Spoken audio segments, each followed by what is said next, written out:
Est-ce que tu es plus puissant qu'un grille-pain? Peut-être, mais pas si sûr. Pour répondre à cette question, on va comparer la puissance du cycliste allemand Robert Förstmann, ancien champion du monde de vitesse par équipe, et la puissance d'un grille-pain de 700 watts.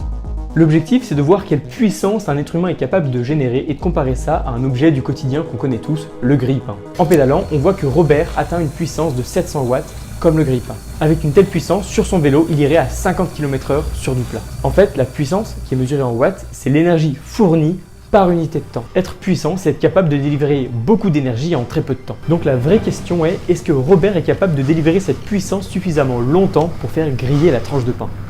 Eh bien, Robert Förstmann a dû pédaler pendant plus de 1 minute avec cette puissance maximale pour faire griller la tranche de pain. Sur la période d'effort, ça a permis de générer 0,021 kWh, donc c'est de l'énergie, et c'est la même énergie que ce qui est contenu dans 2 ml d'essence. En termes de puissance, il aura fallu un Robert pour faire griller une tranche de pain. Il en faudrait 180 pour alimenter une voiture, et il en faudrait plus de 43 000 pour alimenter un avion. L'ordre de grandeur à retenir, c'est que la puissance maximale de notre corps est à peine suffisante pour faire griller une tranche de pain.